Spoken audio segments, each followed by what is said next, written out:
Good morning, everyone. We're here for our Water Commission meeting of June 17th, 2021. And so first, let's have the call to order.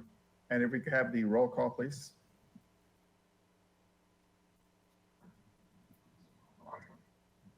Okay, Commissioner Cooney?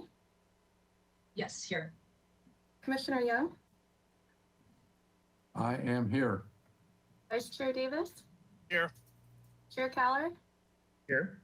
And Council Liaison Snedden? Here. Great, thank you. Okay, great. Welcome, everybody. Okay, so are there any changes to the agenda, Ms. Flessing? No changes to the agenda, Chair Keller. Okay, thank you very much. Do we have any public comment at this moment? Chair Keller, we do not have public comment. Okay, thank you very much. So moving on to the consent items, we only have the meeting minutes from the meeting of May 20th, 2021. Does anyone have any comments or changes to them? Do you want to move? I move to approve the consent calendar. Okay, thank you. I'll second that. Okay, thank you. So we can have the roll call. Commissioner Cooney? Yeah. Commissioner Young? Yes. Vice Chair Davis? Yes. And Chair Keller? Yes. Thank you. Okay, well, thank you, everybody. So moving on to our administrative items. First, we have the proposed framework for regulating direct potable reuse in California relating to the city of Santa Barbara. Ms. Flessy, do you want to proceed? Chair Keller, Commissioners, Joshua Hagmark, Acting Public Works Director. Excited to be here today, actually, to talk about something I've been working on for a very long time. We've got some really great guest speakers here today who have been part of that team. For those who have been around for a while, I have provided updates on this. The city has been participating in a coalition of water agencies who are and have been considering the role of potable reuse. This coalition formed in late 2016, really early 2017 for us. And this came on the heels of us doing our potable reuse feasibility study. So we were really excited to join this team. And it initially started off with a plan of putting together a document that we could give to the state board to at least let them know how we are thinking about potable reuse, and in particular, how we might be doing it. So as they develop regulations, those regulations could and would support the type of potable reuse approach that we were considering. Over time, it's kind of evolved. The state continues to work on developing those guidelines.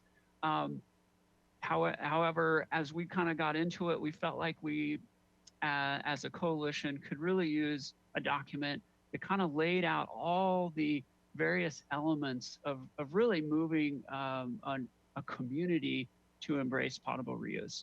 And so as part of our conversation today and the discussion to follow as far as next steps is really how do we take the information we have today, because potable reuse, as we've kind of captured in our recently headed to adoption urban water management plan, is that potable reuse has a role for the city of Santa Barbara in the next 30 years. I don't see it being something we will be doing in the next 10 years. However, I do see it having a role. And I think what we've identified in this document here is now is the time to start planning for that. That's getting staff educated about what it means to move to potable reuse. That means getting our community to understand the challenges and threats to potable reuse. And overall, just trying to build a general understanding of even the terminology around potable reuse as it continues to change. So with that, I want to bring on one of our speakers. We do have several that will be talking today, but I want to bring on Kevin Hardy, who's going to take us into this presentation, and look forward to a conversation at the end about where we're headed with this. Thank you. Well, good morning. I want to say thank you to the chair and the commissioners. Thanks for having us. It's great to see all of our colleagues here. And especially I want to say thank you to Josh for giving us this opportunity to come in and speak to you today about implementation of direct potable reuse, this guide, and also a little bit more about next steps and where the state's at with the regulatory process. From an NWRI perspective, it's good to be back in Santa Barbara. Not only is Santa Barbara my wife's hometown, but NWRI has done quite a bit of work. Now, this work predates my tenure with NWRI, which goes back to about 2017.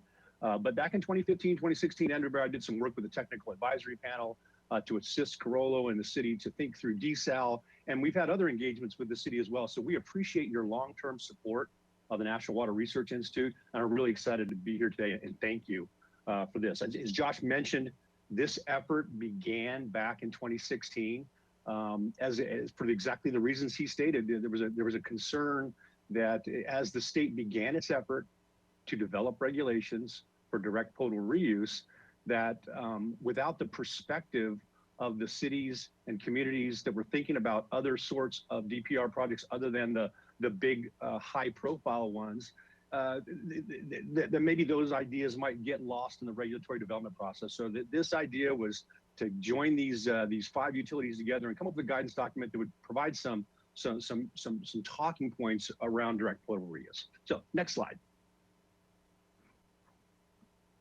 So the 5 partners of the DPR coalition were the Los Angeles Department of Water and Power, the San Francisco Public Utilities Commission, the City of Santa Barbara, Valley Water, which is up in on the peninsula of San Francisco, and Ventura Water. And as you can see, and as we go through the presentation today, what we've done is we've got a guide here that we're working off of, which is the document itself. And if you've had an opportunity to have the document in front of you, you can see or look at it before, you can see that there's a lot of information here. We're going to run through a presentation that really focuses on the key points to take away here. So what the first thing we wanted to make a point of is that these 5 utilities have important projects that are the part of the future of their water supply reliability initiatives. These are not theoretical projects. All of these utilities and cities, communities are engaged in some meaningful level in planning for DPR. So these regulations are important. It's also important to think about all the other kind of organizational and institutional concepts that come with DPR, as Josh mentioned. Next slide.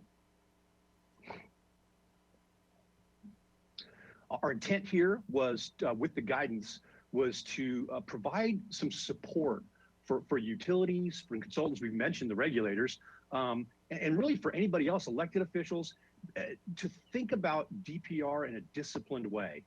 As Josh mentioned, we still haven't really even settled on some really important terms. And the issuance of the regulations has only compounded this problem. So it's important, where this guide provides value, is that it provides a step-by-step approach to addressing that entire variety of implementation challenges. And around and underneath every corner, there are challenges with DPR. One of the things I've become fond of saying is that it's hard because it should be hard. So this is really we wanted to make the point that we tried to take in a lot of perspectives on the concept of DPR and try to address the issues that came up both technically, from a policy standpoint, and from an institutional standpoint. Next slide. This process went through extensive collaboration and review. Today, we have both Andy Salveson and Dan Garrity on the call. They both served as experts on this panel, but we also had Adam Olivieri from EOA Inc. up in Oakland, and Charles Bott participated as well. In addition, we at least one of the workshops, we had state regulatory staff, and they also participated in some calls and review on the development of the document. So not only do we have the team from NWRI, a great expert team, but we did include DDW, who was responsible for developing the regulations that we might talk about a little bit later today here for what DPR will look like for California in the future. Adam, Charles were also on the expert panel call, and we were led by a utility leadership team that included each of the 5 member agencies. Next slide. So as Joshua has indicated already, full implementation of potable reuse programs has been shown to take from 5 to 10 years. And frankly, you know, the 5 years is really, really ambitious. These are incredibly complex processes. As we've mentioned multiple times, they have tentacles that reach into all aspects of an organization. And if we think about the kind of partnering that's going to be commonplace, I think, inside of DPR projects, some of the new regulations have even broader implications. What we did, though, is for the purposes of this guidance, which did not have the regulations to guide it, we were kind of approaching this on our own kind of wit and guile. We came up with 13 key components to implement potable reuse projects. You see them listed here on the left-hand side. Andy and Dan are going to give you a brief overview on all of these concepts, except number 13, which is important. Collaboration to spur innovation really is a local issue and a really high-level issue, but has been proven to be an incredibly important component of any successful DPR project. So we're not going to talk about that too much today, but we didn't want to leave you thinking that we had forgotten about it. Of course, NWRI is all about collaboration. So next slide. And to take on the technical part, we're going to hand this off to Andy Salveson now. Andy, take it away. Great. All right. Good morning, everybody. Thanks for taking the time to hear about some of the latest work that we've been doing in the state and Santa Barbara's been a part of. I am Andy Salveson. I work for Corollo Engineers. I'm our water reuse chief technologist. I also live in Ventura, so just down the road. And so it's been a real exciting challenge to work through this project with all the different partners. I want to highlight a couple things. In today's presentation, we are fading back a lot of material, and that is just to keep your eyes focused on the key items. There are copies available, digital copies available of this document, which allows you to get into all the different details.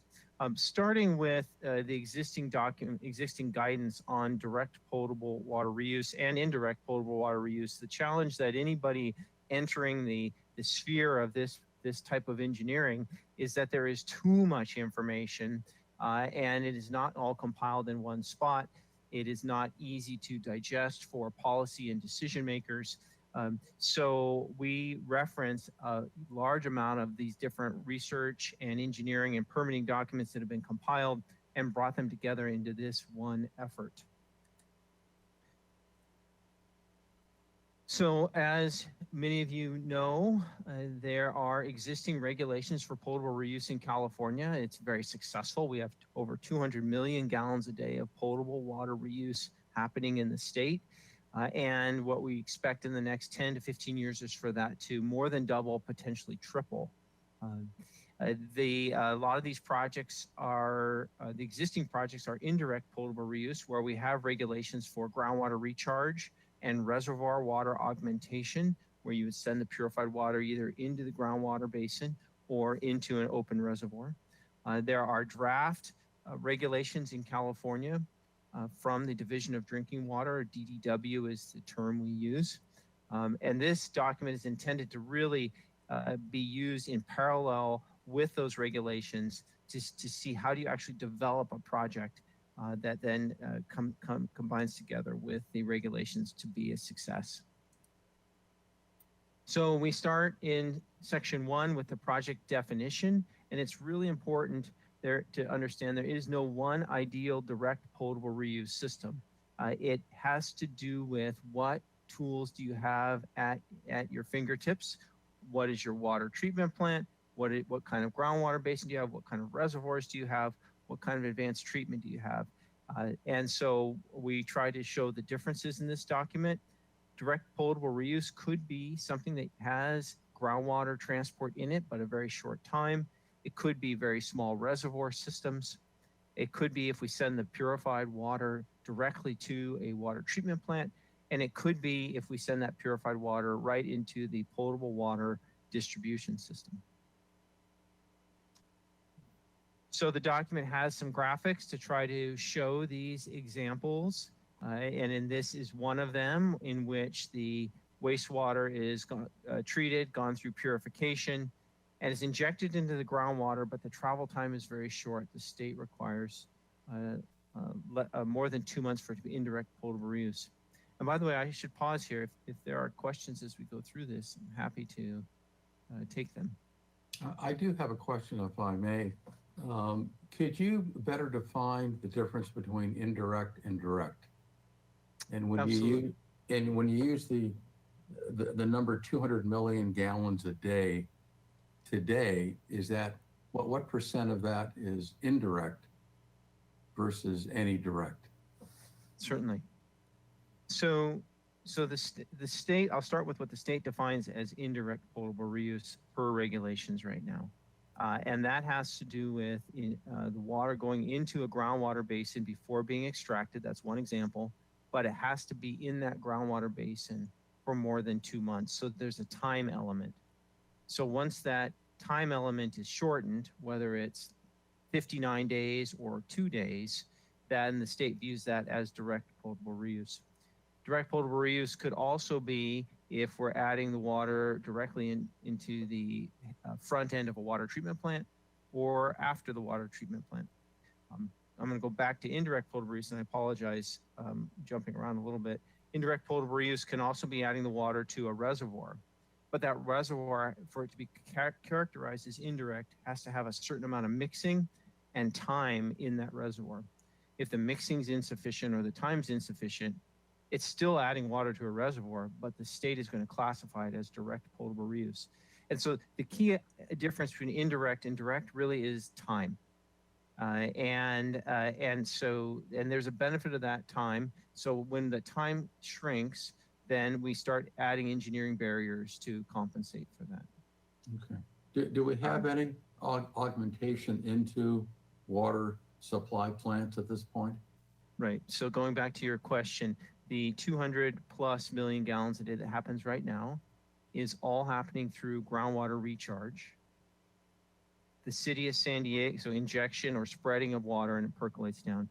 The city of San Diego has the first permitted reservoir water augmentation where the water is being added to a reservoir, which will later be taken out and treated at a water treatment plant. And they have sufficient mixing and time. So it's characterized as indirect potable reuse. But that project's under construction. And then there are several other reservoir water augmentation projects that are on the way. There in California, there's currently no direct potable reuse. Now, looking towards the future, where, as I said, we're going to double or triple the amount of potable water reuse, there will be a number of projects that are going to be direct potable reuse to reach those numbers. Great. Thank you very much. That answers my question. All right, so anyways, I'll just point out again, there's a lot to absorb here. This document it should be available at everyone's fingertips to look through in the future, if not already. So here is the reservoir water augmentation, which becomes if the travel time, the storage time is too short or the dilution is too small, it becomes direct potable reuse. So this example is shown. And in the bottom, which is grayed out, is the details of the regulations. Then we can take that water and it goes through the water treatment plant and it goes through the advanced water treatment facility. That's where the purification happens. And we can add that ahead of the water plant, and that's certainly direct potable reuse. The environment is no longer part of the discussion. And then we can even go through the purification and add it after the water treatment plant. Now, it's important to point out that in any of these examples, the level of treatment, engineering, and protection of water quality is the same. You just use the different tools that you have and you place them in different spots. And I'm overly simplifying, but again, the end water quality is the same for any of these options. Just wanted to know, Andy, for our audience here, is that which one of these is the one that the city sees as the viable option, and that's the surface water, there we go, surface water augmentation. So this is the option where we would be looking at, we think is viable, and this is, again, for those who may or may not remember, during our study is putting this water into Laurel Reservoir, which holds roughly, depending on the time of year, between a week and 2 weeks worth of water for the South Coast. So just giving it a sense, so it doesn't have the residents' time to meet the indirect potable rules, but we do believe, and this is where the state is heading, is creating rules that can address that through engineered design so that we can get some type of blending and buffering before we are treating it at the Cater Water Treatment Plant. And if I could follow up, Joshua, with that, is the city considering injecting any of that water into groundwater basins? Commissioner Young, we did look at that, and that did not end up being a viable option. Our groundwater basins are rather small, and we could get into it if you want, but the geology of our basins are very complicated, that it doesn't really lend itself to handle the type of potable reuse or the volumes that we would be talking about. So we don't see that as being a long-term viable option. Well, it's some other point, would love to discuss with you, what's behind, those considerations. Yeah, I'd be happy to, and I can make available the link to our potable reuse feasibility study, because we went into extreme depth to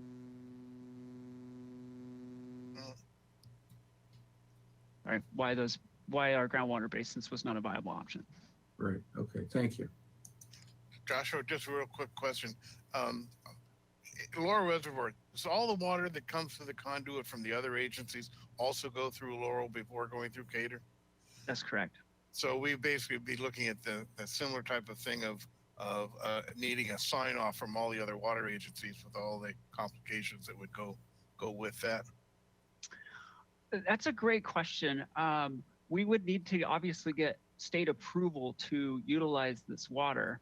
I don't know. We would need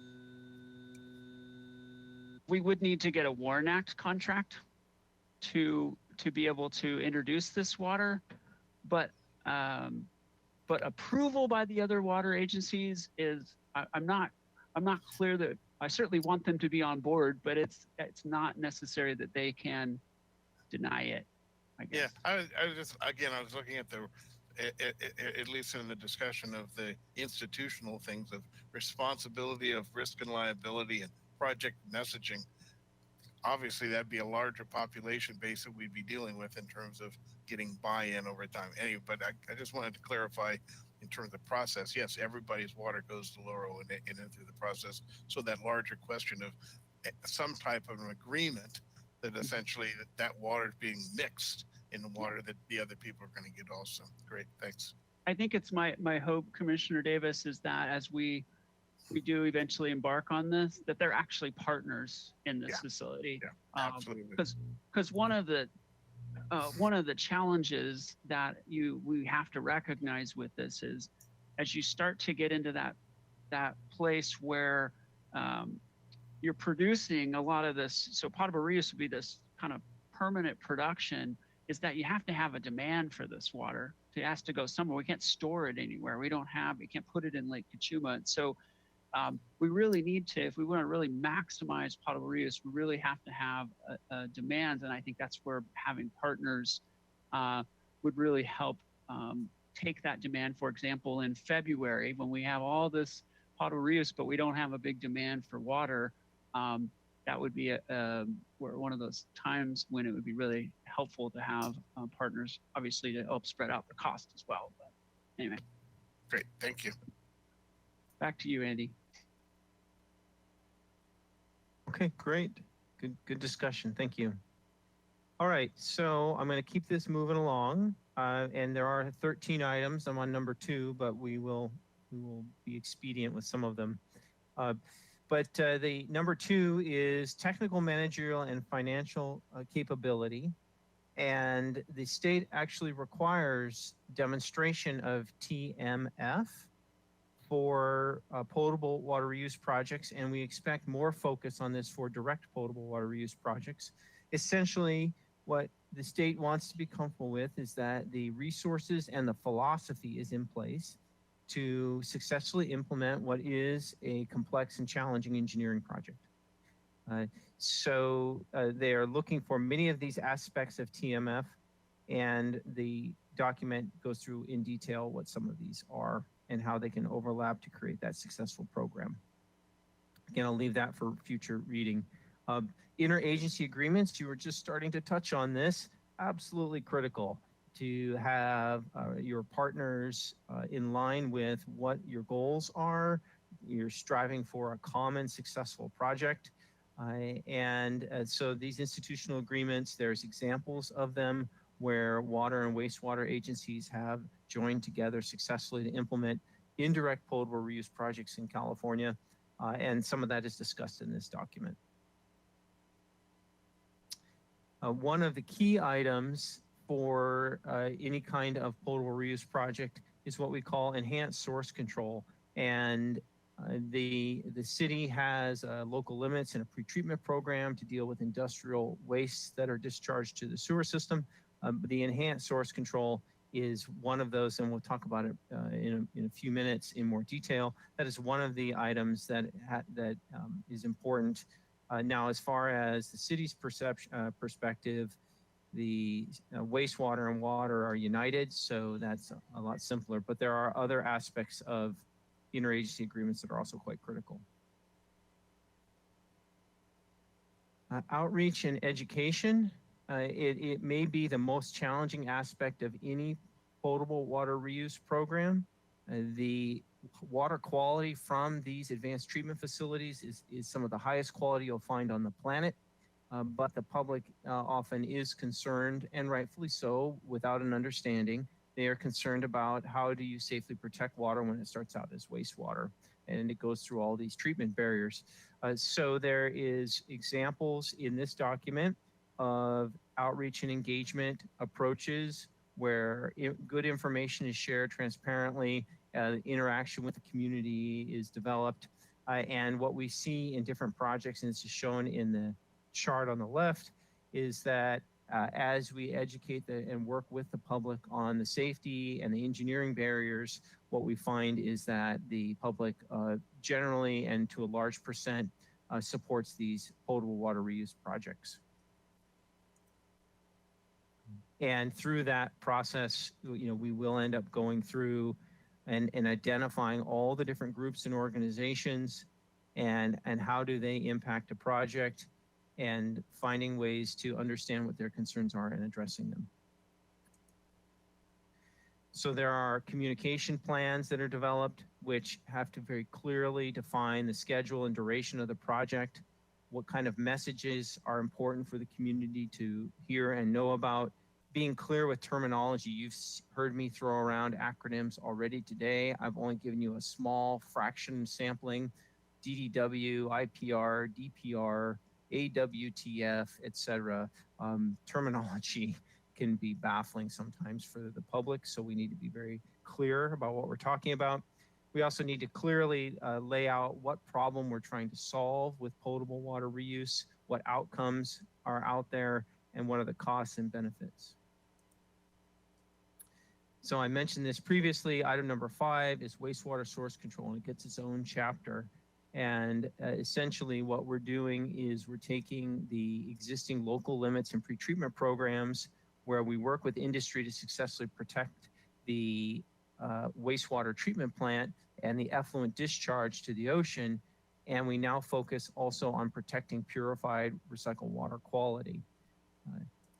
And so there's a question that comes up, who comes first, business or water? And the answer is you can do both. And they've shown that at a number of successful potable reuse facilities where you very positively engage industry. You find spots where sometimes you need to do a little more in industrial pretreatment, but you can successfully work with industry and their discharge and still produce high quality purified water. But I do want to point out the enhanced source control program is a step up, and there is a lot more monitoring that needs to be done and a broader effort to verify industrial discharge water quality. And with that, I'm going to turn it over to Dan Garrity, and I'll just do a short introduction. I've known Dan for a long time. Dan has been an engineering consultant. Dan has been a professor at UNLV, and Dan is now a principal research scientist at the Southern Nevada Water Authority in Nevada, and brings just a tremendous amount of experience to the topics we're going through today. So Dan, thank you for joining us. Yeah, thanks for having me. I was actually, my first job was at Corolla when I was getting my bachelor's degree at Arizona State. So a long history with Andy and Corolla. So you might ask, why is somebody from Nevada involved in this? Historically, like Andy mentioned, I was a consultant in California for a brief period of time before coming back to Las Vegas. But since then, working at the Water Authority, we do a lot of research related to potable reuse. I'd say right now it's probably 3/4 at least of the research that we're doing is on this particular topic. And then working with Kevin and NWRI on expert panels, I'm able to stay engaged with what's going on in California and actually help the development of the regulations for DPR. So I'm very interested in this topic, and I'm glad to be able to present some of this work here. So the first thing I'm going to talk about is wastewater treatment. So in the next few slides, you're going to see some of the major targets that we're trying to control in any type of water system, being chemicals and microbes. I'll touch on those. But the first barrier, the first line of defense against those is really the conventional wastewater treatment train. So it doesn't get as much focus when we talk about DPR, but it really sets the stage for everything that happens downstream with advanced treatment. And so really making sure that wastewater treatment process, particularly biological treatment, is optimal. That's really going to help facilitate what happens later on in the advanced treatment train. Next slide, please. And so right now, SNWA, the Water Authority here, is working with Corolla, Andy, and Ava. They're leading a project with the Water Research Foundation that looks at the implications of different upstream wastewater treatment processes or schemes on the performance of advanced treatment. So that very question that I was just talking about. And so a lot of the decisions that are made upstream are going to impact what you do, the performance of those processes, and the implications of that. So I'm just providing one example here, is that depending on the types of disinfection processes that are incorporated either on the conventional side or the advanced treatment side, there's going to be implications related to things like disinfection byproducts or DBPs. And so when the design of a system is ongoing, these are the types of questions that come up, and so that you're aware of what challenges might be faced with a particular treatment decision. And so with any of these treatment processes that you incorporate even on the advanced treatment side, just that the placement of those processes can have implications for different chemicals or pathogens. Next slide. And so a lot of what we do for DPR relates to just drinking water, IPR, it's all this one water concept. So that's really one of the major themes that's come out over the past few years, is that water is water. And so a lot of the things that we've been doing on the conventional drinking water side are applied to even as we move towards DPR. And so one of these is this multiple treatment barrier approach. And one way of looking at it is this concept of the 4 R's. And so you're trying to achieve reliability through redundancy, robustness, and resiliency. And so if you look at the bottom of the screen there, one way of defining redundancy is moving horizontally across that table. So as we add additional treatment processes, we're adding redundant barriers to try to control a regulated chemical, a virus, cryptosporidium, and so forth. When we talk about robustness, we can look at this in a few different ways. So robustness means that we're getting extensive removal or control of a particular target, or we're getting control of multiple targets for a given process. And so basically we're moving vertically through that table now. And then resiliency refers to how can a treatment train or an individual process respond to an upset? So is it able to handle fluctuations in treatment, or even potentially a failure that happens upstream that might affect the performance of that process? So what is the resiliency of the individual process and the overall treatment train? And so one of the benefits of developing DPR regulations, so California has been a leader in this, developing IPR and now DPR regulations, is that a lot of this is already built into the regulations. And so there's essentially a framework for ensuring that we have these 4 R's built into a DPR treatment train so that we're adequately protecting public health at all times. Next slide. Now, one of the projects that I've been involved with recently is and I think Kevin will talk about this towards the end of the presentation. There was a series of research gaps that were identified in order to make DPR become a reality. And so what were those last few questions that we needed to answer to make sure that we were ready to do DPR in various places? And one of these was specifically to develop the targets for removing pathogens in DPR. What tools were available to figure out how do we come up with those targets? And so we'll talk about this log reduction value, or LRV concept. And so we need to figure out how many LRVs do we need to demonstrate to make sure that we're adequately protecting public health. And so one way of doing that is that we developed this quantitative microbial risk assessment tool. And so if I know what I'm starting with in terms of a pathogen concentration, what I need to get to, the difference between those is the overall LRV that I need to achieve with the treatment train. And we can define that using this risk assessment tool. It's a really common tool. We just made it more accessible for the regulators as they developed that framework. Next slide, please. And so another project that was built into that knowledge gap identification was what's called DPR2. And so in order to figure out what log reduction value do we need through a DPR treatment train, we need to know what we're starting with.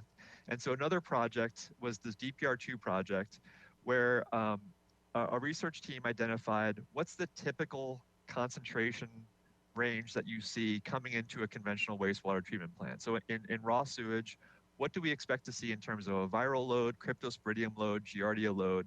So again, we can define what the starting point is, we know what that ending point is, and we know what, and that ending point is defined by what risk we're deeming to be acceptable. And so again, that difference is the LRV target that's going to be defined in those DPR regulations once they're finalized. Next slide. And so these LRVs are often conservative. So it's quite a bit of treatment that's required in order to make sure that we're adequately protecting public health.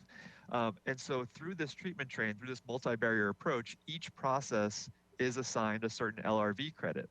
And along with that, one of the things that we define is an appropriate surrogate to make sure that that process is working properly. And so there are certain treatment processes where there's kind of a common credit in terms of an LRV that's awarded to it. But in this DPR and even in the previous IPR framework, there's flexibility there where if you can demonstrate it, you can get higher credits for a certain process. Did you have a question, Commissioner Young? I do, thank you. Yep. When you talk about risk, is it the risk of someone drinking water and getting sick? Yep, so in the California framework, it's the probability of infection. So they define it, historically it's been, we want to define a situation where the risk is less than 1 in 10,000 people getting sick on an annual basis, getting infected on an annual basis. And so that's been the basis for determining the 12-10-10 framework for indirect global use. And then now the 2015-14 framework that's in the draft regulations now for DPR. And And Dan, how was that number derived? Did you want to jump in, Andy? One in, yeah, I apologize for interrupting. I was just going to say that the 1 in 10,000 risk is a national baseline that's been used by academics, and it can be found some of its origins within federal EPA, as essentially that level of risk is below the risk that is seen in conventional drinking water projects. Is that about right, Dan? Yeah. So it's a common framework, not only for potable reuse, but more of the conventional drinking water side as well. So it's not necessarily California specific, it's just that it's really become well known because of the California framework. And it has a long history with the IPR regulations. So it's news to me because I didn't know that we had any standards applicable to risk of getting infected from drinking treated, high quality municipal water. Yeah, so the problem with these clean drinking water supplies is that it's essentially impossible to find the viruses that might be present in a really pure water because the concentrations are so low. And so we can't actually measure the water and show that it's going to be meeting that target we have to rely on this LRV framework, this accounting process. So that 10 to the negative fourth, defining that allows us to determine what would that concentration be in a drinking water that we're going to deem to be acceptable. And so that's how we figure out what's that target on the back end that we're trying to reach. And then again, that difference is that 12, 10, 10 or that 20, 15, 14 in terms of the LRVs that are needed to be achieved through that whole treatment process. Thank you. Another question?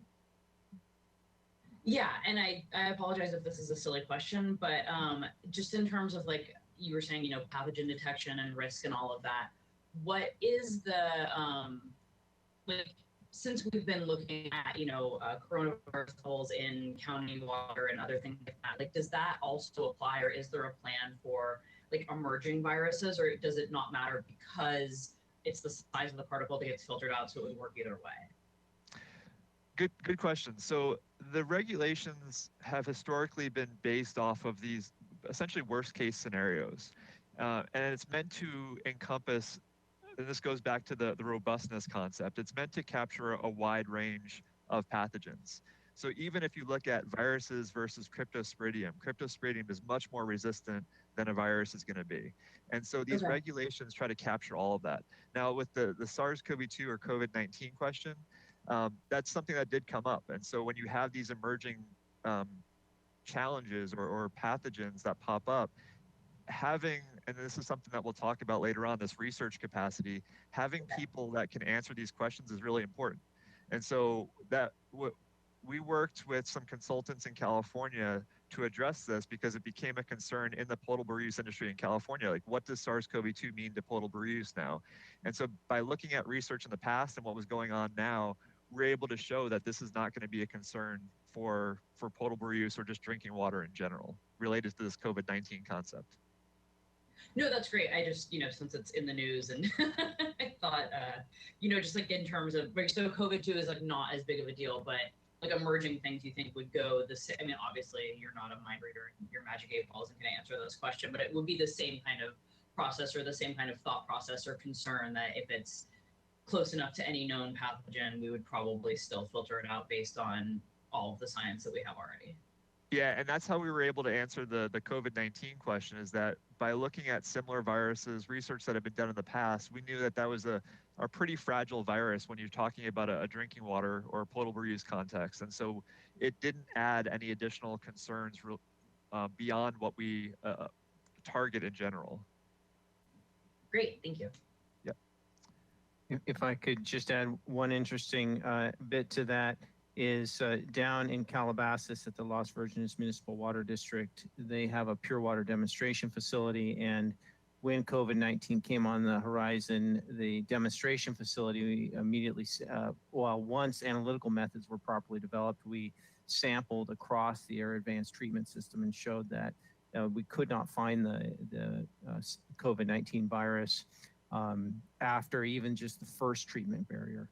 So that is an example of how you work with different folks, and sometimes something will come up, and we've got to look at it and figure it out. And it wasn't just done in a few weeks. It took the industry a good number of months to get up to speed to examine this. But once we did, it showed that we were doing a great job of removing this virus. Great, that's fantastic. Thank you. All right, so coming back to this, I was just, the last thing I wanted to bring up again is this, the flexibility. And so by establishing surrogates, I'll talk about it later on. So let's go to the next slide.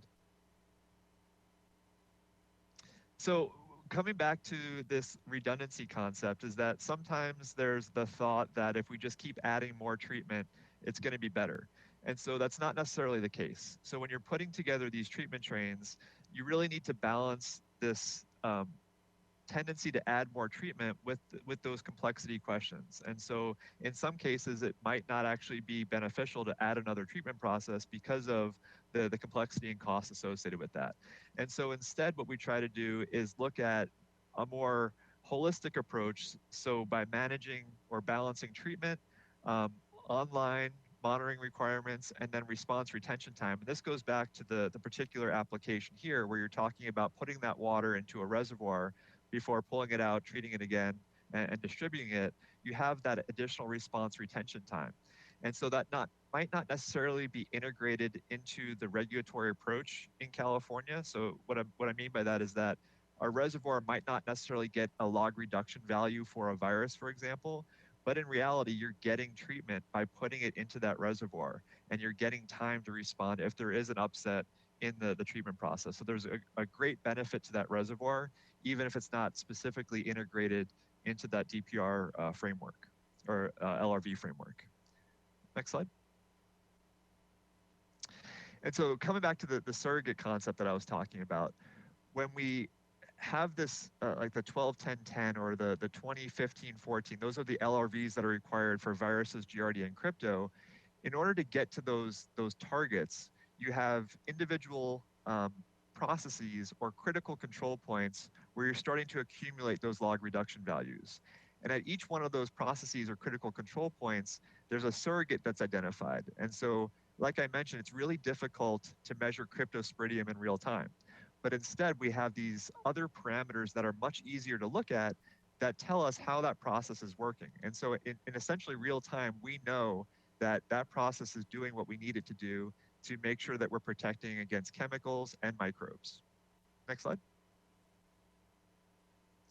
And like I mentioned with the surrogates, this is the concept that I was getting at earlier where I said I would talk about it later on. There's one size doesn't necessarily fit all. And so I'm just providing an example here for reverse osmosis.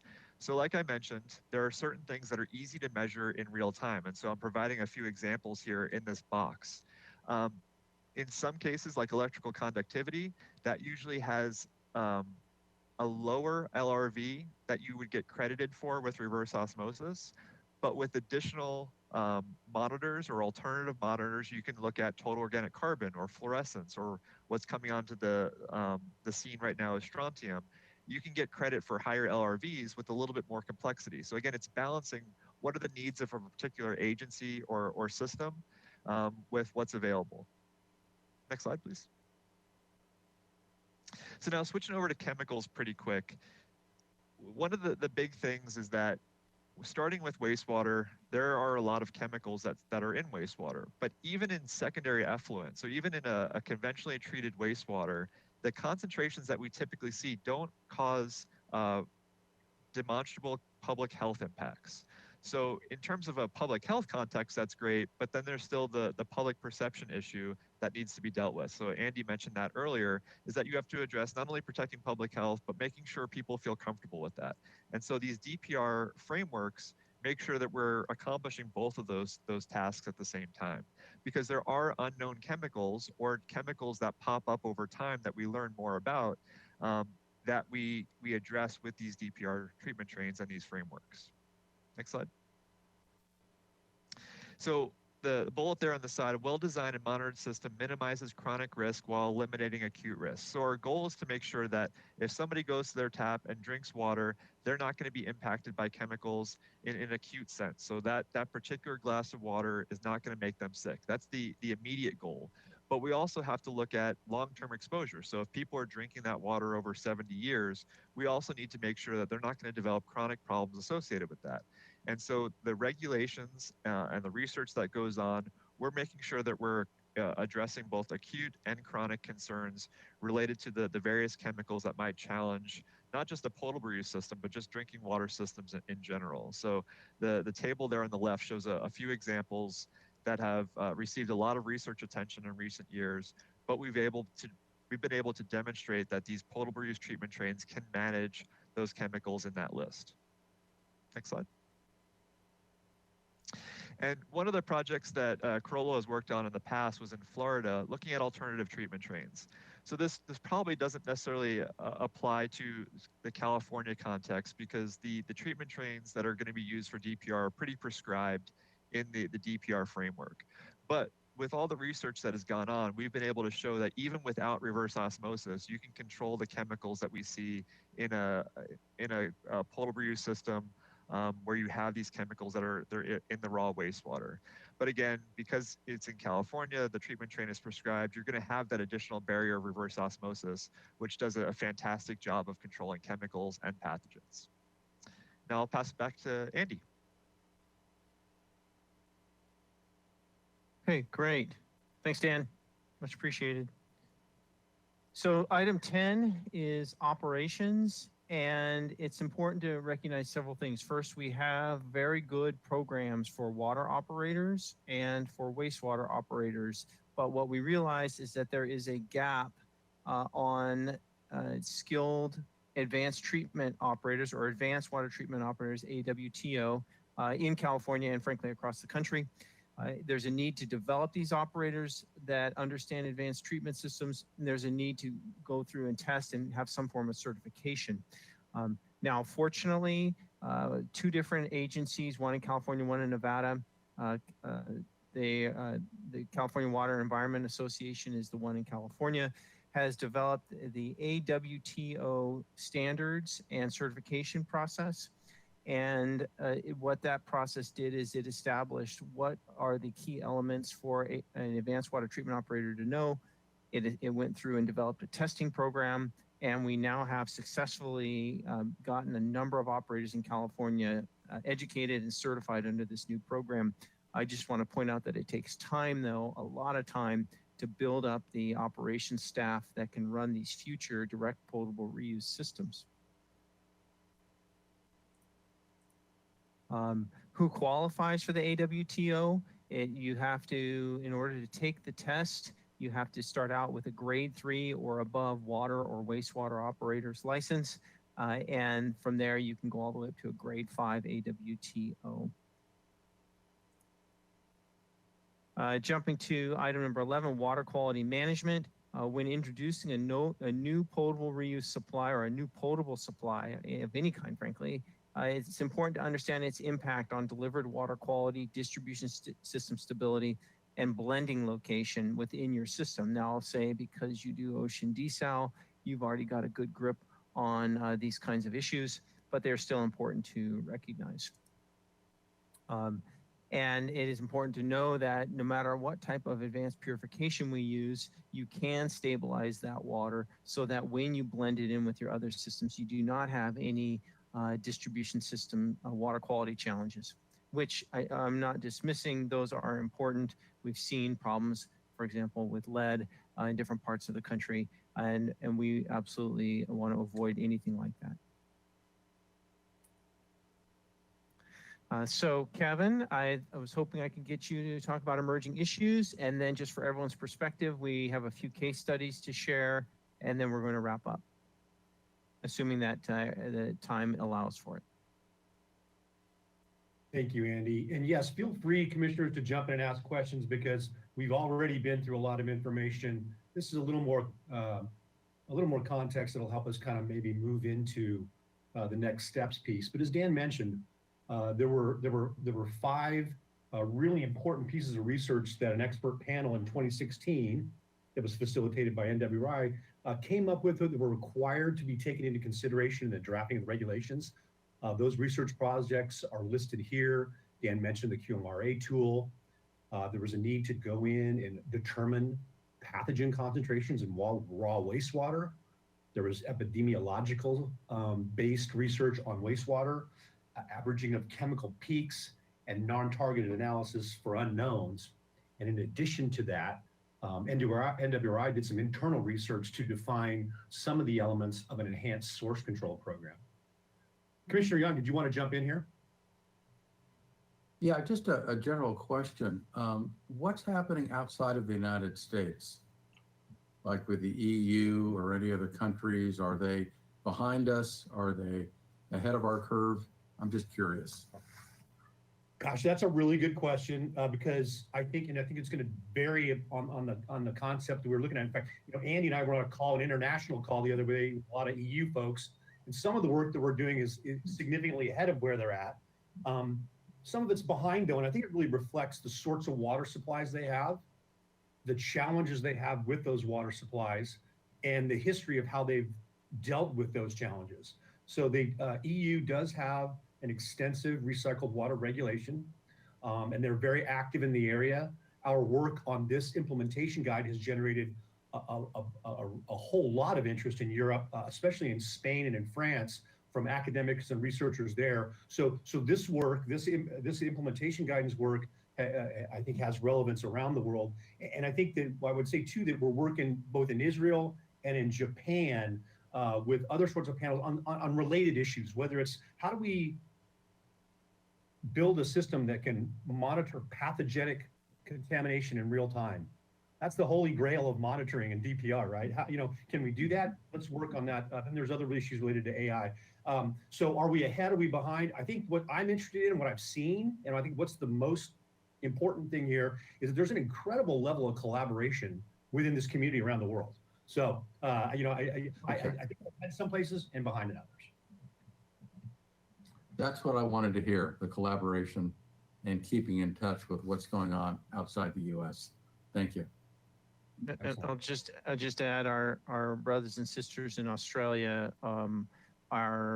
essentially, I believe the Western U.S. is at the forefront. California is at the front of that. But our folks in Australia are pushing ahead, and there are projects implemented. In particular, looking at direct potable reuse is the next step for some parts of Australia. I saw there was another question. I didn't mean to interrupt. Another question coming in from another commissioner. Yeah, no, I was just going to mention Australia.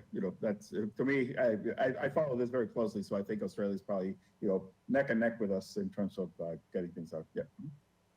I would say so. I think I agree with that. That's kind of why I left them out. I think that they've got a real similar set of challenges to California.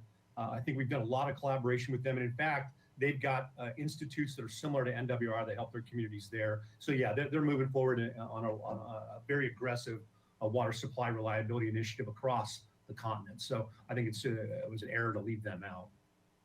And as we look forward too, we know that as these regulations develop, as the DPR expertise becomes, goes from and moves through the phase of being theoretical and planning, and oh gosh, now we're in construction. Eventually, we've got to operate these facilities, and operating these facilities within the required guidelines of the regulations are difficult. So the emerging issues that were identified in research here, and then that we know are continuing issues in recycled water, whether it's NDMA, 1,4-dioxane, other sorts of disinfection byproducts, whether it's MERS and COVID and COVID-19, or whether it's the forever chemicals like PFAS.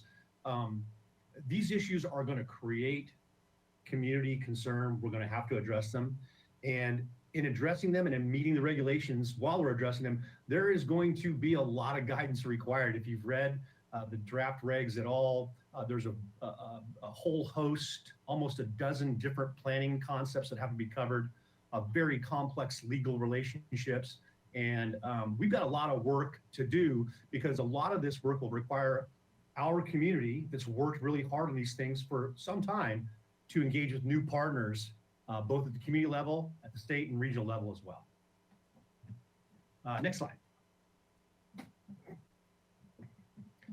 And this is, I think, where we're going to kind of move into case studies really quickly. Let's hit the next slide if it's there.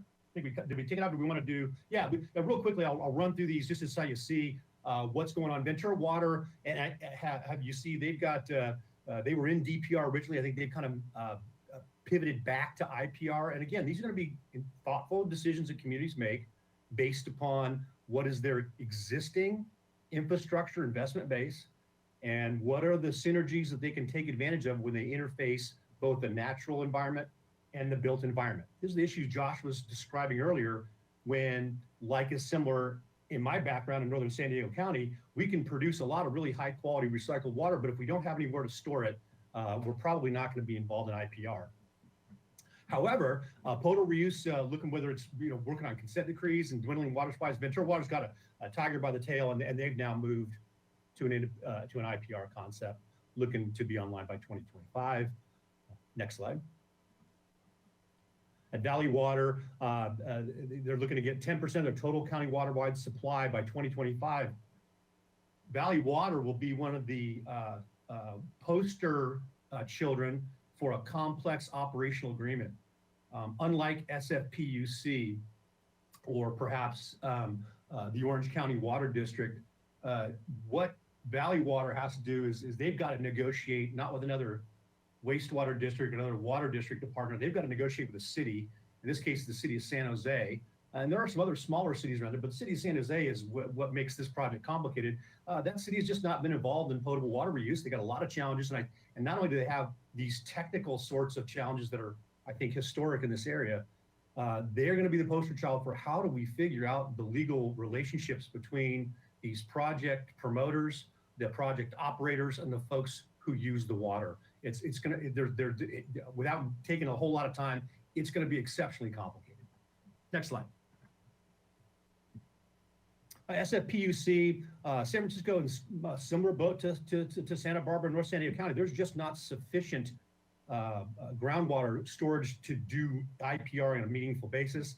They will do a little bit of IPR, but San Francisco PUC is really leading the fight on on-site water reuse, potable reuse.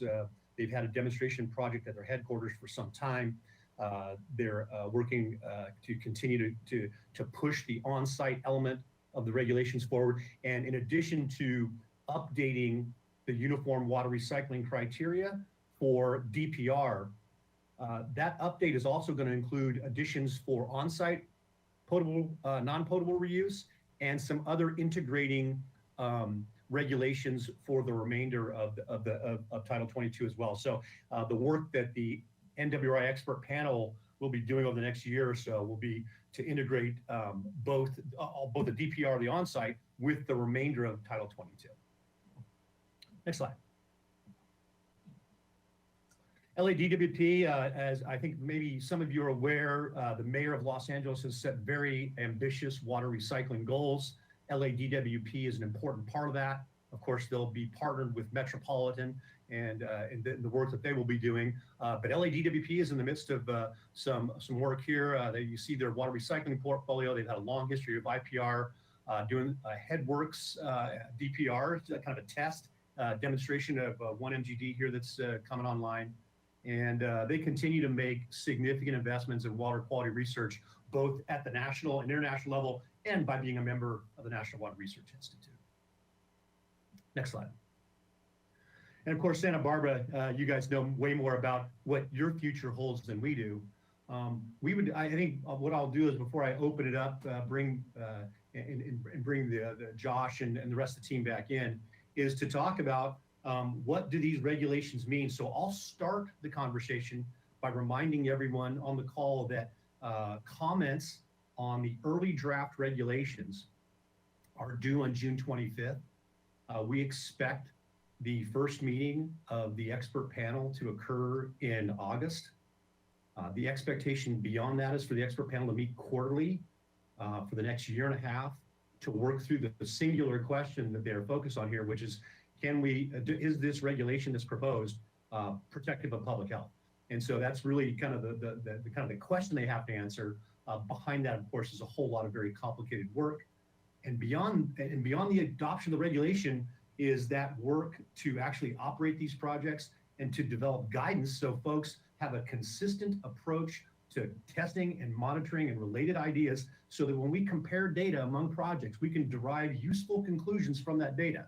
So there's a lot of guidance that will be required in the wake of these regulations, but we have a long way to go. The regulations are not due until December of 2023. There's a 6-month extension beyond that. And I believe that the DDW will use every minute that they need. And so I think we've got some time here to continue to plan, but there is some uncertainty as we look forward through the end of 2023, when AB 574 says we are supposed to have regulations. So that's kind of the big picture next steps. Josh, I'll kind of throw it back to you to kind of bring it back to Santa Barbara. Yeah. Thank you, Kevin. Andy, Dan, I really appreciate you guys being part of this process and also helping with the presentation today. And hopefully for the commissioners and public, this was informative.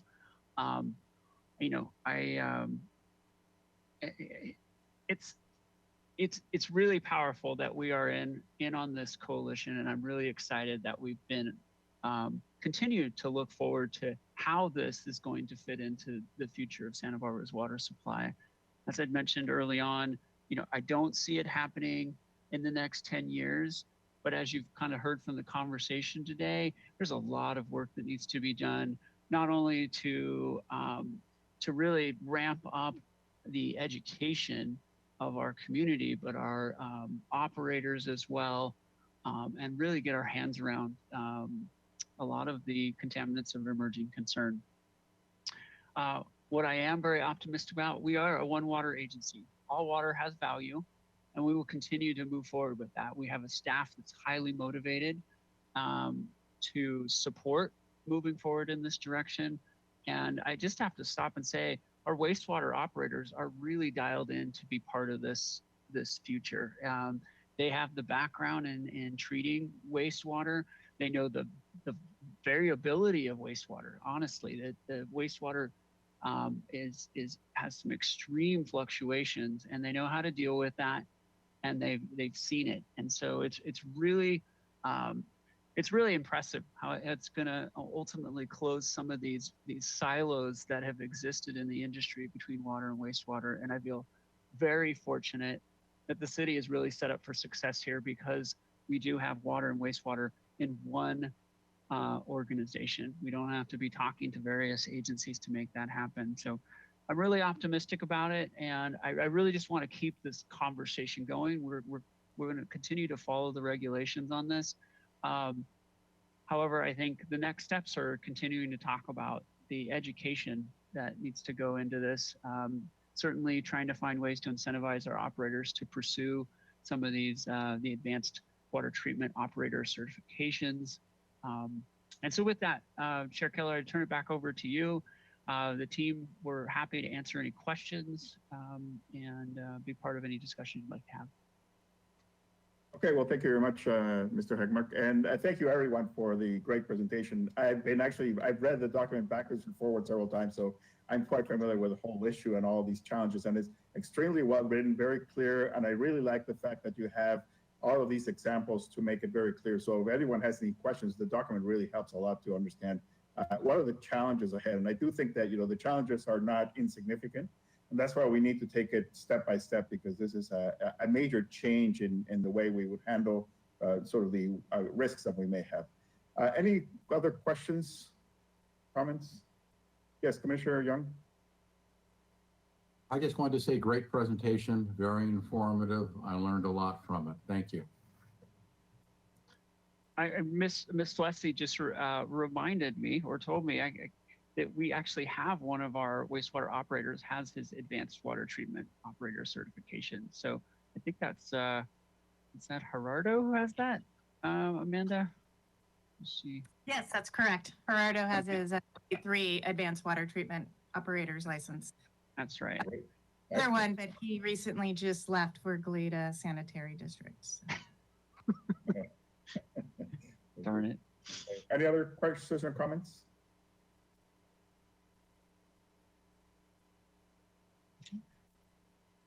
Do we have any public comment or questions? Chair Keller, I think we do have public comment. Let me check for a moment.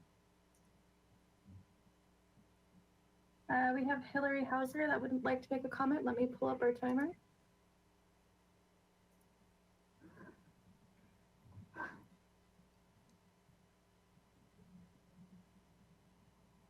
Okay, Hillary Hauser, you are unmuted. Go ahead. Okay, we're live, right? Yes. Thank you, everybody. It's Hillary Hauser, Heal the Ocean. And I just want to say I'm really excited about this. Heal the Ocean has been involved in this for a long time. And first, I really owe Joshua Hagmark and Dakota Corey an apology. I mean, we beat them up in the Water Vision stakeholder process. Where's the recycled water? Where is the recycled water? We've been hammering on everybody, including the Water Commission, to increase the use of recycled water as a way of offsetting the use of potable water.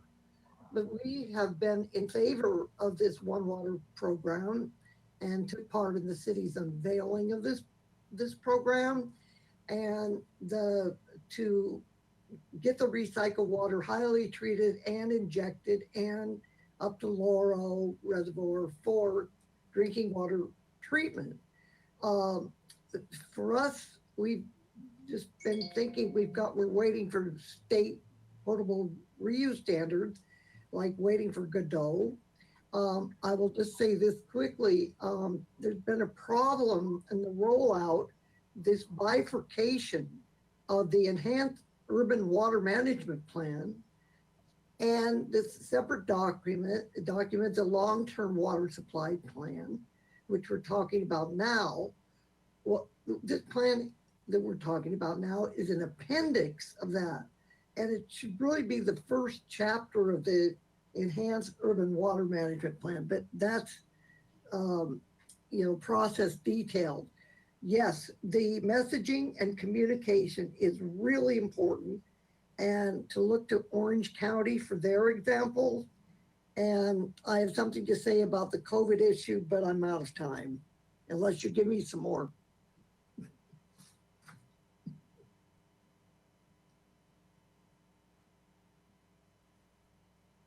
Hello? Go ahead, a few seconds more, go ahead. Oh, thank you. Yeah, when the COVID business, for what it's worth, when that Scripps scientist, Kim Prather, discovered COVID in the ocean, we went berserk on this issue to really get into what was happening. And it turns out that it was down Tijuana way where there's no treatment at all of wastewater, and it drifts up into the San Diego area. So, but when we got into the COVID, does exist in the influent, untreated, it comes into the plant, and they can measure, the infection of a community by studying the influent. But the minute it hits the first process, the RNA of this virus doesn't survive at all. It vanishes very fast. So for what it's worth, there's that. But the ocean would be, as we've always said, be very happy to be part of the communication process. I think Calabasas, which was mentioned earlier in this meeting, and also Orange County, everybody should be looking at the videos they produced where the newscaster goes in and drinks a glass of water straight from the system. So, but we've always been for IPR and for augmenting groundwater. And so then to take it a step further and get it all up to Laurel, and then the drinking water purification from there is huge. I will say. Well, thank you very much. Thank you. So I think do we have any other public comments or questions? Chair Keller, there is no one else that would like to speak. Okay. Well, thank you, everybody. Thank you very much. And moving on to our next item, the Water Resources Laboratory and Consumer Confidence Report of 2021. Ms. Galen Fair, I believe, will be presenting. And if you could keep it a little shorter since we're running a little bit behind time. Thank you. Good morning, Chair Keller. Commissioners, my camera seems to be acting up. It was working at tech check, so let me try a couple things. Yay, there we go. Okay. Good morning again. As Chair Keller mentioned, my name is Galen Fair. I am the Water Quality Superintendent. And today we're going to talk to you about the Water Resources Lab, who we are, what we do, and the Consumer Confidence Report. And I'm really excited to have a portion of my team here with me today presenting. We've got Trace Martin, our lab supervisor, Donovan Macarone, one of our lab analysts, and Peter McWilliams, one of our hourly analysts. So we'll jump right in and get this show on the road. Next slide, please. So what we'll talk about today is lab staffing and lab operations. We'll also go over our certification requirements, because that's a big portion of what we do and why we, how we can exist. And then we'll discuss the Consumer Confidence Report. Next slide. So before we dive into our staff and operations, I want folks to understand where we exist in the city's organizational structure. So this chart here is strictly Water Resources Division. We've got our water supply and services, water system, and wastewater system. And the laboratory is right there under water quality. And we really support all sections of the city that require our support. Next slide, please. So I'm going to pass it off to Mr. McWilliams, and he's going to talk to you about staffing and operations. Thank you, Ms. Fair. As we start talking about staffing, I think there's no better place than to start with Galen. She is the Water Quality Superintendent. Moving to the bottom of this list, my name is Peter McWilliams, and I am one of the 2 hourly laboratory analysts that we have on staff. Mr. Donovan Macarone, who you'll hear from later, is one of the 4 full-time laboratory analysts that we have, both at levels 1 and 2. We have a full-time pre-treatment coordinator, a laboratory coordinator, although that position is currently vacant, and you will hear later from the laboratory supervisor, Mr. Trace Martin.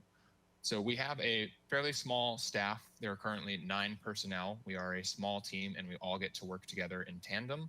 It's one of our greatest strengths. I am certainly grateful for that. Just as a laboratory and hourly lab analyst, I am getting to work alongside our water quality superintendent. It's a great opportunity. We may be a small staff, but we are also very skilled. Our team holds a variety of California Water Environment Association professional certificates, including certifications in laboratory and analysis, environmental compliance inspection, and water treatment operation. We keep the lab staffed 7 days a week, 365 days a year. We are there every day of the year to ensure that there's always coverage for any and all water issues. Next slide, please. So now I'll go into a little detail of laboratory operations and what exactly we are doing. Next slide, please. The lab is a key element of water resources. Our tests and analyses fulfill testing requirements for Santa Barbara's water and wastewater treatment plants. We provide and maintain data for compliance reporting, monitoring operations, and optimizing treatments through process control. Process control is a blanket term for any non-compliance testing done as a routine check on the smooth operation of plant processes. In addition to compliance reporting, we interpret regulations and develop monitoring plans to meet requirements. Whenever an issue arises that could endanger the public health, such as a sewage spill overflow or an SSO, the lab is ready to analyze and determine the impact of such an event and how we should develop an appropriate response. We also field calls from the public about water quality issues, and we help investigate and solve drinking water quality concerns, but that's a topic that we'll go into more depth in a later slide. In regards to public health, as a quick example, every week we receive samples from the creeks department from different creeks and water sources from around the city, and we test that for microbiological activity, particularly the number of coliform bacteria in the water. Collaboration is the key element of the laboratory. We don't operate in a vacuum, and our work is vital to ensuring the quality, efficiency, and well-being of our water resources sections. You can see a multitude of those sections that we work with at the diagram on the bottom of the screen here, and I do think the lab really embodies the One Water mission. Next slide, please. Now I'll go into some of the different functions. This is just an overview slide. I'm not going to go into detail about each one of these things listed here, but in general, the lab operates by bringing in samples and analyzing them to produce data that will go into some sort of report. That report could be for regulatory compliance. That report could be data that we're going to give to one of our customers calling with a water quality inquiry, or it could be used for quality control to prove to accrediting bodies that our testing and data is legitimate. Next slide, please. Continuing some of these operations and functions that we are doing, you can see we are a dual certified lab. We work with both drinking water and wastewater, and you can see that there is a multitude of different water sources that we work with. I don't think it's an overstatement to say that the laboratory is fairly unique in that we get to interact water from the moment that it reaches Santa Barbara's water infrastructure to the moment that it returns to nature. will follow storm runoff or groundwater runoff as it moves through domestic or industrial uses and makes its way back to the wastewater plant before it enters the ocean or gets reclaimed. As to how we handle these water samples, the lab does a number of different tests. We do chemical, physical, and microbiological testing. These can range from a simple pH reading to a multi-day microbiological exam. Our advanced scientific instruments, you can see on the picture here, this is one of our full-time laboratory analysts doing routine maintenance of our total organic carbon analyzer. These instruments allow us to perform otherwise costly tests in the lab, expediting analysis and leading to prompt reporting. Next slide, please. I will now turn the presentation over to Mr. Macaron, Level 2 Laboratory Analyst, to discuss and break down more specific details about the lab's work. Thank you, Peter. Good morning, Chair Keller and Commissioners. My name is Donovan Macaron. I'm a Laboratory Analyst 2 here at the Water Resources Laboratory. And I'm going to continue here with the laboratory operations. On this slide, we have a 30,000-foot perspective. We did 15,000 samples last year, 45,000 analyses. In order to process these 45,000 analyses, we were required to analyze an additional 9,000 quality control samples. And later in this presentation, we'll be talking a little bit more about quality control and quality assurance. And our team analyzes in-house a majority of them, 99%. The remaining 1% are contracted out because it's more cost effective. Next slide, please. So this actually ties in really well with the previous presentation about potable reuse. When we end up doing something like that and the community wants to know, is this truly safe? Prove it to me. The laboratory is able to come in here and prove it to them with numbers. So in addition to our regular laboratory responsibilities, we have direct contact with the community for all water quality questions and concerns. So at any given point in the day, we can receive a telephone call from a concerned citizen who either has an issue or just wants to know a little bit more about their water quality. When they do have an issue, we try to investigate with them, glean all the information we can to assist them in finding a solution, and follow up with them to make sure that their needs are met. It's a very rewarding part of our job because people do call with genuine concern, and we're able to calm them down and provide more education about the situation at hand or how to move forward to better fix the problem if there is one. And based upon the feedback that we have received from the public, they've found it extremely beneficial to have immediate access to the individuals responsible for testing their water. Next slide, please. So this is an overview of our industrial waste pretreatment program. So it regulates pollution control requirements for non-domestic sources discharging to the wastewater system. We have one of our 7 full-time employees responsible for managing this program. Primary objectives here are to prevent the introduction of pollutants into the publicly owned treatment works that can interfere with treatment or pass through the treatment process, such as heavy metals, or otherwise be incompatible, to improve the opportunities to recycle and reclaim wastewaters and biosolids, protection of the collection system, to protect the workers who have to work in and around the publicly owned treatment works, and last but not least, to protect the environment. Things that can impact a quality treatment process end up in the ocean. It ends up influencing the quality of our final effluent, which goes into the ocean. Obviously, a lot of us enjoy that as a recreation. Next slide.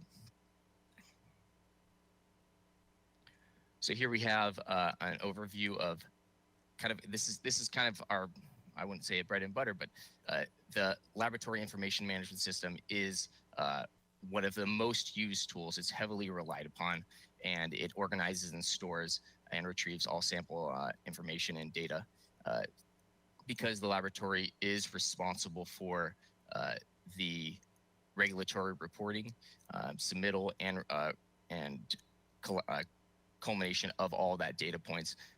It's a useful tool. It's a very significant staff requirement to compile and submit these regulatory reports. We do monthly drinking water and monthly wastewater reports. Next slide. Chair Keller and commissioners, thank you for your time.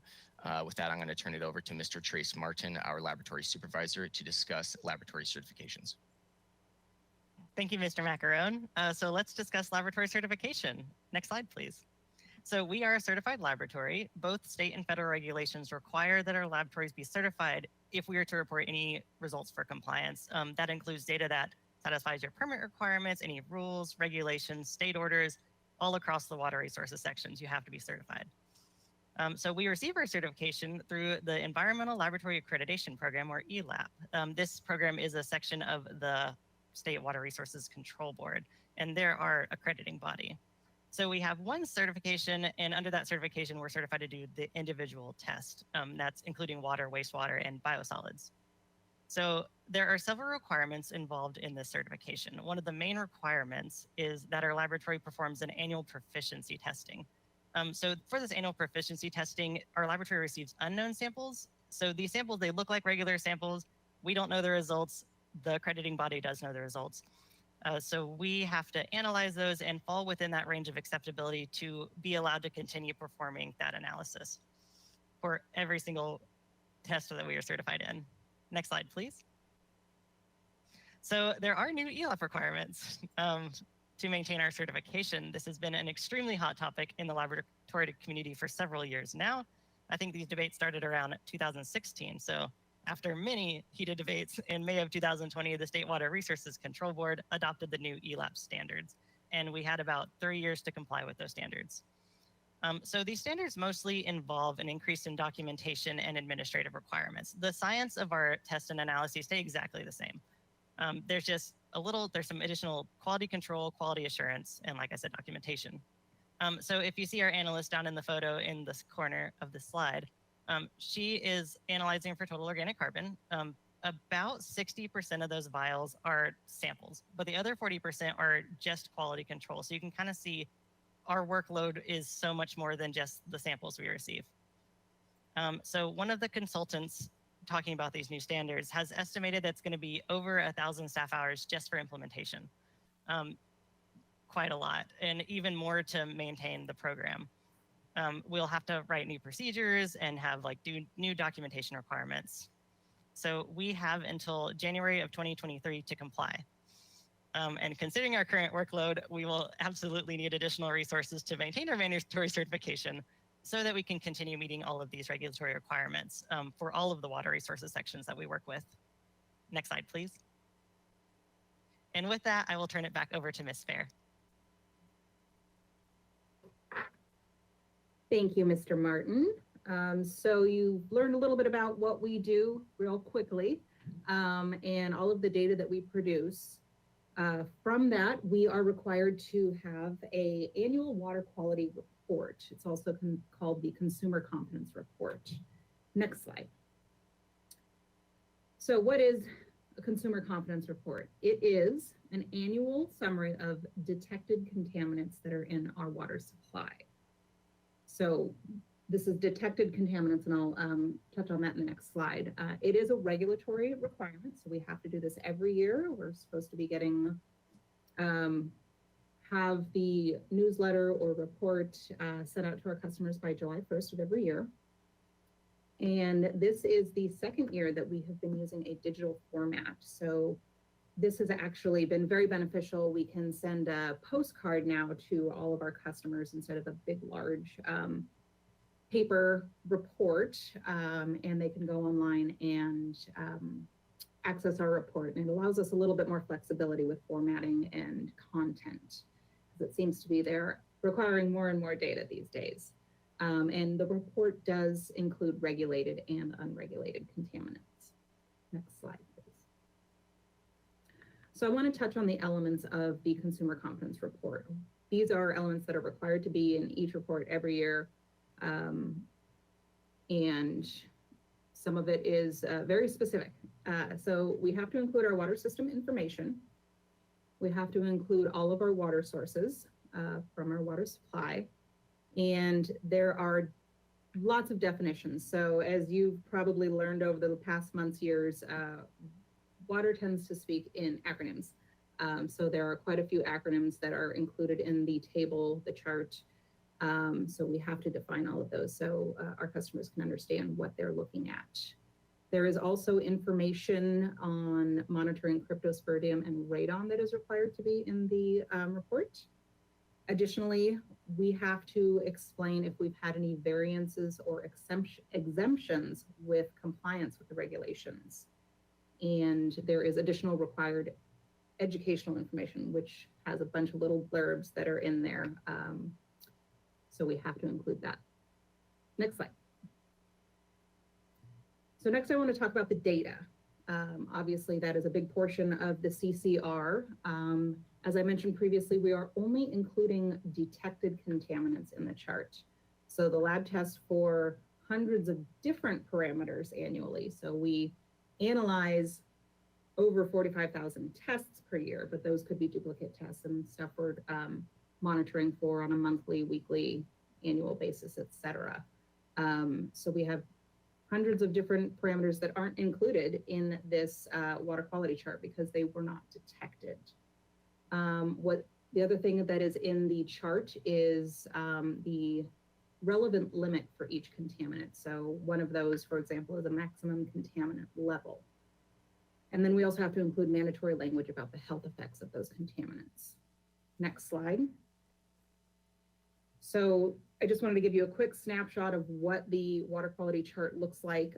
As you can see, it can be very confusing. It's kind of small font. So if you're on a laptop, probably have a hard time seeing this. But on the left-hand side, you've got your contaminant listed. You can see the next column over has an MCL header and then a PHG. So again, those acronyms were required to include the definitions in the CCR. And then all of the data, that's the core portion of the chart. So depending on the frequency of analysis and what we're testing and where, you may have an average, a range. You can see we have surface water, groundwater, and desal water data in this chart. And then on the right-hand side is where these contaminants may be showing up or how they get there. So next slide.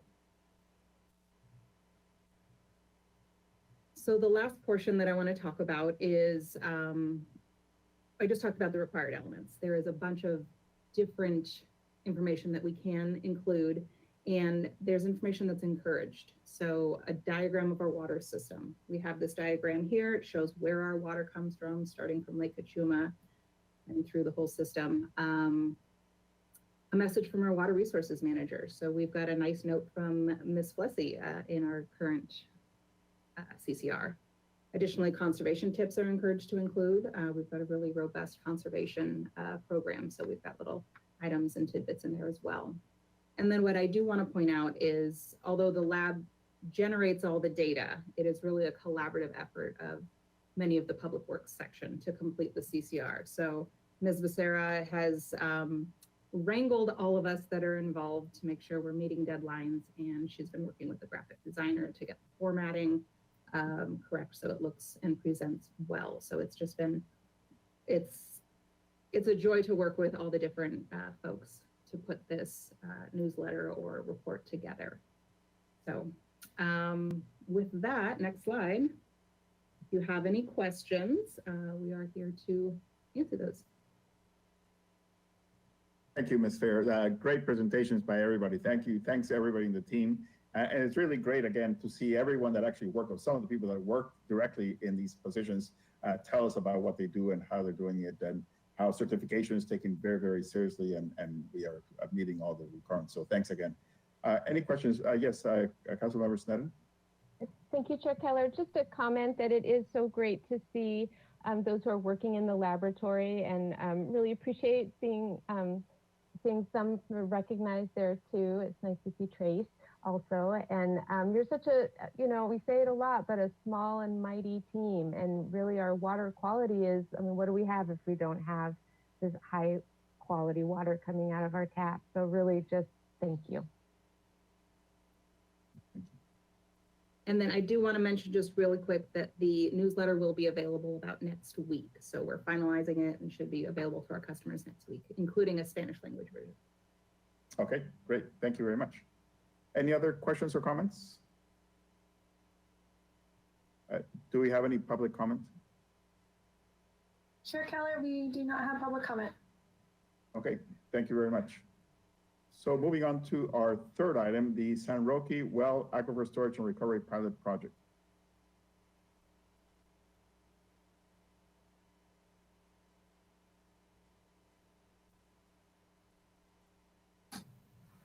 Hello, Chair Keller, just getting myself oriented here. Chair Keller and council members, commissioners, I'd like to welcome you. My name is Carson Wallert. I'm a supervising engineer, and I'm overseeing the Aquifer Storage and Recovery Project at San Roque Well. This is in response to some questions that were asked at the last water supply meeting, and hopefully I can get through this quickly and answer any questions you have about the aquifer storage and recovery process. Next slide, please.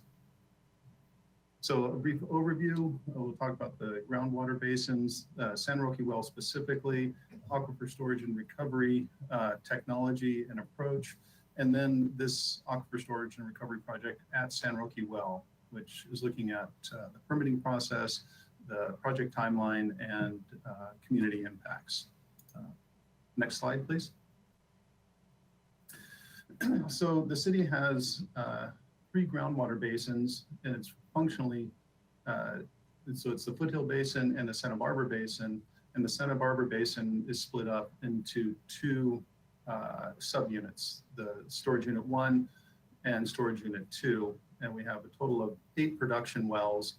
4 of those wells produce directly into the potable distribution system, San Roque Well being one of those. The water quality is high enough that we can inject chlorine and push right into the distribution system. And 4 other wells are connected to the Ortega groundwater treatment plant, and water gets distributed into the low zone. Next slide, please. So specifically, San Roque Well is located in San Roque Park, and it's about 1,200 feet in a straight line to State Street, as you can see there in the overview map. It was completed in 2003 and was built, it was designed and built with aquifer storage and recovery capabilities in mind. So it's a little bit different than a traditional production well that's only moving water out of the ground. This also is piping and other hardware to allow water to be pushed into the ground, and the well is built that way. And it's also at the highest elevation, ground elevation of our production wells in the Foothill Basin, and that'll become important in a few minutes here following the slides. Next slide, please. So the requirements, if a district or a utility is going to conduct aquifer storage and recovery, one of the main requirements is that you're putting water into a confined aquifer. And a confined aquifer, a way to think about it, I've got it layered, labeled here as an aquitard, or on the ceiling, or an impermeable layer on the floor. I'd like to think of it as this layer, this aquifer has a roof and a floor, and water won't move up through that roof, and it can't go through that floor. So it's confined horizontally. And what this diagram is trying to show is that when you may have heard talking about pumping a well and the water levels drop in the basin, or you have a cone of depression around a well, that's when you pull the water out. And in the reverse of that, when you inject water, the water level rises around the well, or the potential head arises around the well. It doesn't actually move through the aquitard, but the level inside the well, the water level inside the well actually rises. And so to do aquifer storage and recovery, we need to have a confined aquifer that keeps it contained, and we need to have available draw up that's room for this water level to rise, and then it forces the water out into the aquifer. And you need to have excess water or surplus water that can be stored there. In previous two previous slides where we were talking about indirect reuse, that could be a supply of water. In this instance, we're talking about water that's coming from Cater Water Treatment Plant, and our excess is our water that's stored at Kachuma. And so we can treat that water at Kachuma and treat more than is being consumed by our customers, but put it into the ground and have it stored locally in the supply. I had put in fluctuating water supply in other water districts where they have very, very seasonal water supplies where it's high and maybe their water source is a river. They can pull water out of the river when it's really running high and store it in the ground and extract it later. So this kind of use, right now we've got carryover water in Kachuma that's available for us, and we can store it. I'm hoping there'll be time for questions. I know there's some technical bits here. And so we've got this horizontal line when the well's not being either injected or extracted, it's just level. The water surface or the water piezometric head is level around the well. Next slide, please. So here's just another diagram showing a confined aquifer, and this represents fairly well what we have in the foothill basin, in that we've got recharge, we've got rainfall falls on the foothills. You look up in the hills and you see the exposed sandstone and rock. Those are pervious layers that the rainfall can actually migrate through and move into this confined aquifer. This white layer, this confined aquifer, is where we're putting in water. And it is separated from the upper layers and the lower layers by these, as is shown here, an aquitard or a confining layer. Again, the floor and the ceiling that doesn't allow water to move vertically. Water can move horizontally through the confined aquifer, and you can kind of think of it as a conveyor belt or an escalator that the water is just slowly moving down, and it moves down through the rocks. And when it's full at the bottom, the water level starts building up inside the aquifer and rising up inside the well. So it's isolated from an unconfined aquifer, or maybe exposed to surface influences. When the San Roque well was built, it's screened down to where the first zone where we're pulling water is 290 feet below the ground surface. And so we have a concrete cylinder around the well all the way up to the surface. You have question for a moment? No.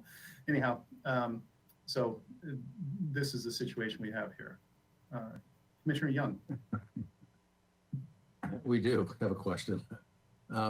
So when we talk about our groundwater basins being overdrafted right now, we're allowing them to rest. Is the overdraft in the confined aquifer or the unconfined aquifer? That's in the confined aquifer. Yeah. Okay. Yeah. Do we draw on the unconfined aquifer for water supply? No, we do not.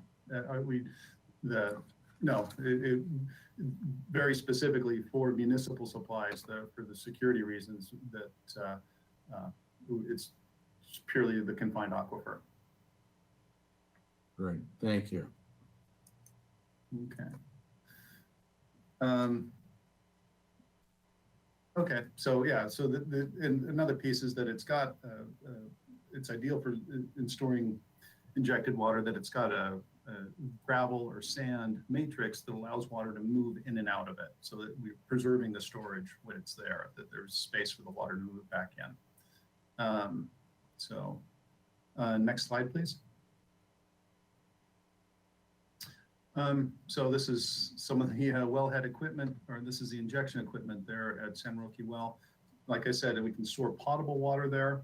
We're recharging the aquifer, and these are some of the benefits. We're removing carryover water from Lake Kachuma, so it's less likely to be spilled, and we have no evaporation.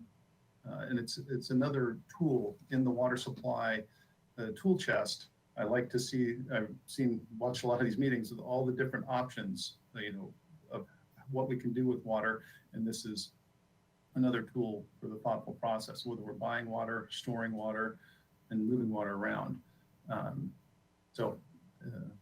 just a simple piece there, but it's showing this is the control piping that would put water into the ground. So next slide, please. And this is the actual wellhead itself. And you can see the two small pipes on the left are where the water goes in, and the large pipe on the right is where the water comes out. But these are some of the questions that were asked, and that is how much water can be stored at via San Roque well. And when the well was constructed and some of the testing that was done in the early 2000s, our consultants had concluded that we can, in an overdraft situation that we are now, or currently our water level is 150 feet below the ground surface, we can inject water, we can inject about 1,000 acre feet. It would take about 2 years to inject that water. This well can then receive water at about 300 gallons a minute.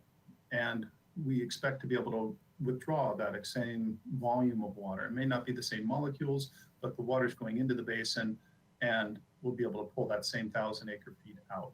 It's kind of like a bank account where you're pushing and pulling. You're not going to get your exact dollars out, but you get the same money out. It's an indefinite amount of time that it can be stored. There's no time limit. There's a minimum time that we want to have it to be stored to allow the chlorination process to degradation process to complete, so that we pull it out. And our pilot study, as we'll talk about in a little more detail, will give us better information on that. That's, we're doing site-specific science to see how the water reacts as it's injected and stored and recovered. So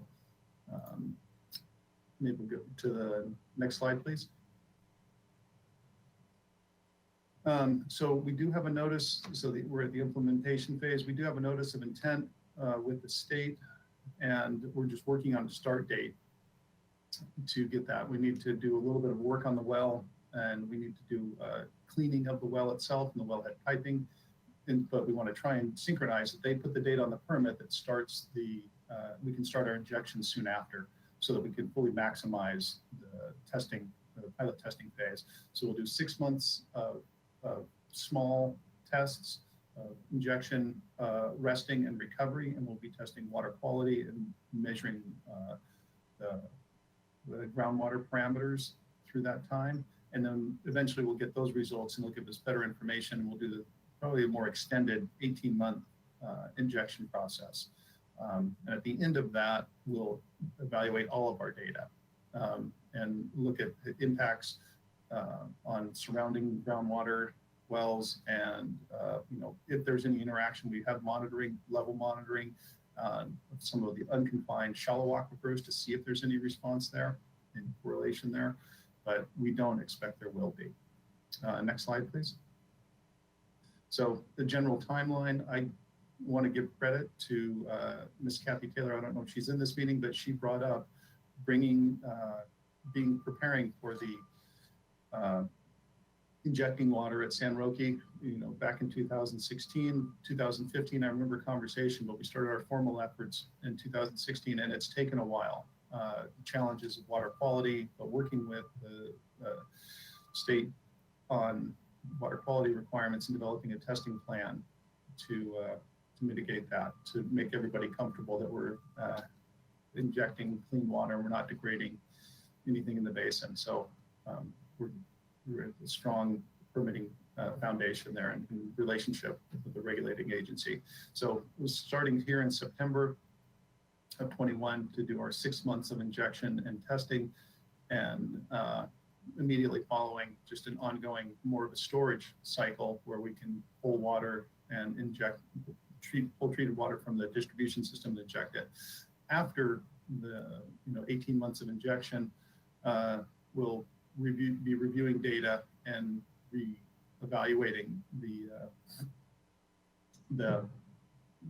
submitting our data to the state and working with them to see if this can be an ongoing process, move out of a pilot phase, but to have an annual ongoing permit that would allow us just to operate this well as we see fit. Next slide, please. So this is kind of a wrap up, but the community impacts. We've got benefits that we can reduce carryover in Lake Chuma, provide long-term storage within the city. So it's on this side of the lake, this side of the mountains that brings some of this, some more water to, inside the city limits, which I think is a good thing and helps recharge the Foothill Basin. Considerations we're looking at, we have to do some minor construction work. We'll have a well contractor mobilized to do some maintenance on the well. So that'll have we'll notify the residents around that the construction work will be happening, and we'll have some robust monitoring. So not a lot of challenges there, but just to do our due diligence, then we can get this done soundly and securely. And so we can go to the next slide, and that is any questions you may have.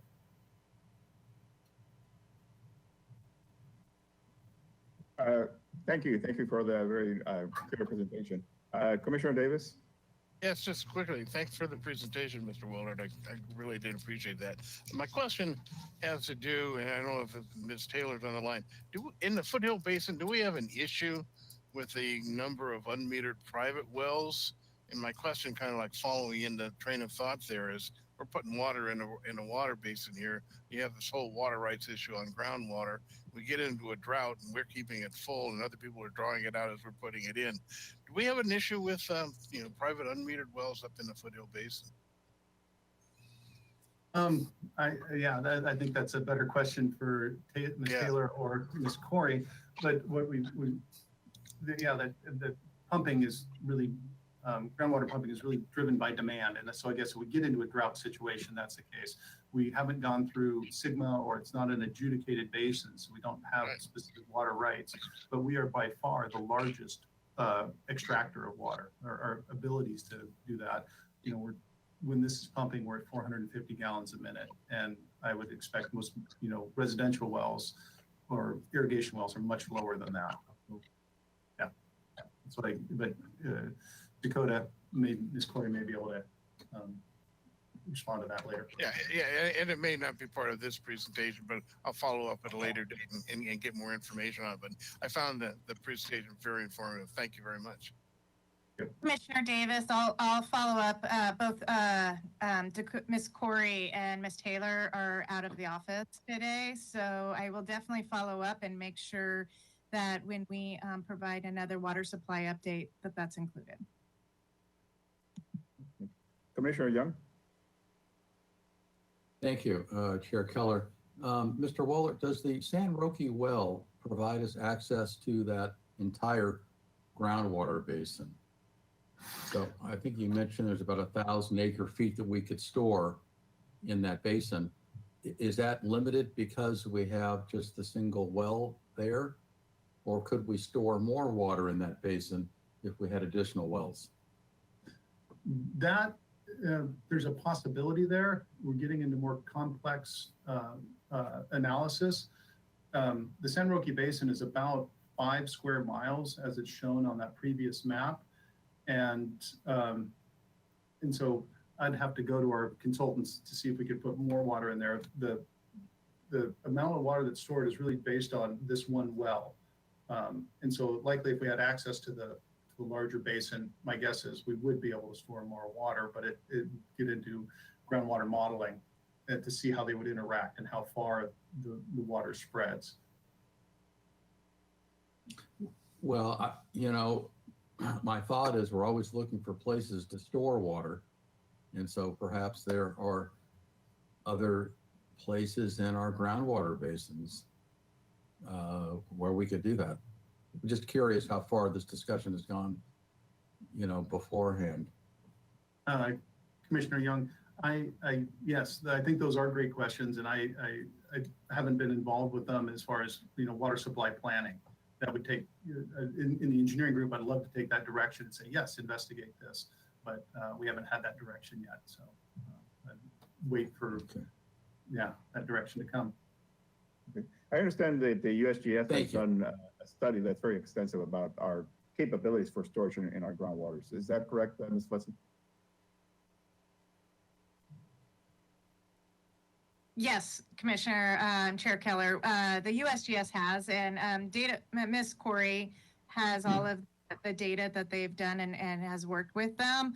I don't know if that is possible, but we can definitely follow up and provide answers to those questions. Okay, thank you very much. Any other questions or comments? Do we have any public comment? Oh, yes, sorry, Councilmember Snedden. Well, if we have public comment, I can comment after. I just wanted to comment, but I can wait. Please go ahead. Have a comment, Councilmember. Oh, I just think this is really exciting. I mean, this is something we've been looking at for a long time, and so much front loading into going into this, and people have asked about this, and I know you've done all the due diligence on the water quality that would be pumped in, and it's really exciting. So thank you for this presentation, and especially the diagrams of the water basins and the confined aquifers, and these are things that I think each of us as commissioners or liaison have asked about sort of specifically at different times. So it's really nice to have that all in one presentation with that answered. Thank you.